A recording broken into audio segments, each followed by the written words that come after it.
This is Optimal Startup Daily, episode 346, 7 Types of Office Space for the Upstart Entrepreneur by Philip Taylor of ptmoney.com. And I'm Dan, I'm your host and narrator, and I'm here every single day reading to you from some of the best business blogs that we can find. And today's post comes from one of those blogs, which is ptmoney.com. That stands for Philip Taylor, and he's the one whose work we're going to be sharing today. And I will tell you more about Philip right after the reading. But for now, let's get right to it as we optimize your life. 7 Types of Office Space for the Upstart Entrepreneur by Philip Taylor of ptmoney.com. Over the past several years, I've been experimenting with different types of office space. I run a solo online business and an annual conference with 3 employees, only one of whom has lived locally. My office needs aren't much. Still, I think it matters where you work, don't you? I've worked in my old home, the bedroom, the loft, the kitchen table, the local coffee houses, my local library, at a friend's place while he was gone for a few weeks, my new home office, and finally, an office in a local co-working space. I think I found the right fit for me, a small office in a co-working environment with a colleague and occasional employee. Here are a few options for you, the Upstart business owner. 1. Home office. Many homes come equipped with a study or spare room. Turn the room into an office and start working from home. Find a desk and a nice chair that will be comfortable for long periods and get to work. Of course, if your business requires that you meet with customers, this may not be a perfect solution. Our home has a loft area that I've been using as a home office lately, but our house has become less work-friendly with the 2 little ones taking over. When we purchased our second home, we made sure to include a place with an office space that I could close off from the rest of the house. I've now made it my own, and I love it. 2. Free hotspot office space. Do a search for free Wi-Fi in your city, and you'll be given a ton of options to camp out for a few hours a day to get some work done. My local library is my best option in this category. I'm actually writing this post from the library. Nice, quiet environment and no pressure to buy a coffee. The only downside to this place is that I can't take phone calls or set up my big monitor, which makes me twice as productive. Cost?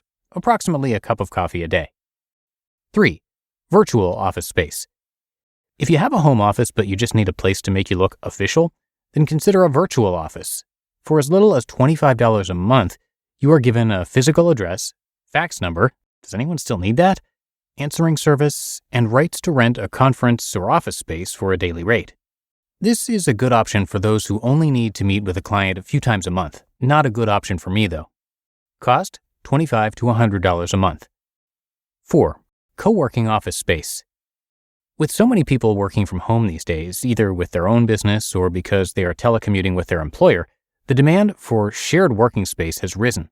Sensing this trend, some smart investors are setting up co-working spaces where people can rent a cube or desk or room per day, multiple days, or per month.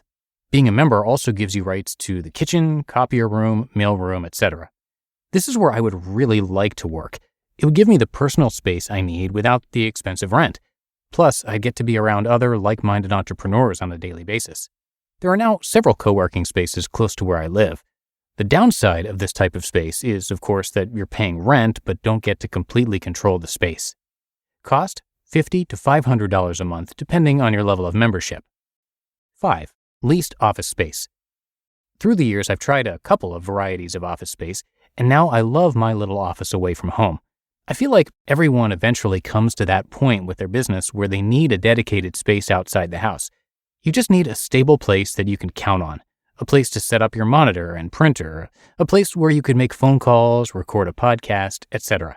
When I first started looking around for offices, I realized that there weren't many good options, in my area at least, for the solo practitioner who doesn't have the need for something client-facing. I tried loopnet.com, and I've also worked with a local realtor. But now all the co-working spaces have moved in, and it's easy to find a space. Cost? $10 to $100 a square foot per year. Rents in my area for a less than 300 square foot place are around $500 a month. 6. Free or bartered office space. I'm a frugal guy. I'm going to tell you to look for the deal when you can. So here goes. Who says you need to pay for your office space? Get it for free or barter services. My friend Joshua Becker recently shared with me how he simply put a call out on Facebook for anyone locally who might have a spare office space. Turns out one of his friends that worked for a law firm was sitting on several empty offices for the next 6 months. Joshua is going to use one to write his next book. You should do the same. Ask your network for free space, even if temporary. Alternatively, you could offer your regular monthly services in exchange for the space. Cost, $0 or equal exchange of value. 7. Purchased office space. This is another option I've considered. Why pay rent when I could be paying a mortgage and owning the property? What's stopping me from buying my own piece of commercial property and renting a portion of the space to cover the mortgage? The right property is really all that's stopping me, I guess, along with a complete lack of knowledge of the commercial leasing business. Costs, the cost of the piece of property, less any rental income, plus the time to learn about this business. You just listened to the post titled 7 Types of Office Space for the Upstart Entrepreneur by Philip Taylor of PTMoney.com. And thank you to Philip Taylor of PT Money. He is a CPA, blogger, podcaster, husband, and father of 3. He's also the founder of the personal finance industry conference and trade show FinCon, which we've attended multiple times now. He created PTMoney.com back in 2007 in order to share his advice on money, as well as hold himself accountable while paying off over $75,000 in debt, and to meet others who are passionate about moving toward financial independence. Well, you might say he succeeded. He's now fully self-employed. He supports his family using the income generated from his site and conference, and he says that none of it would have been possible had he not taken control of his financial life and started building something of value for others.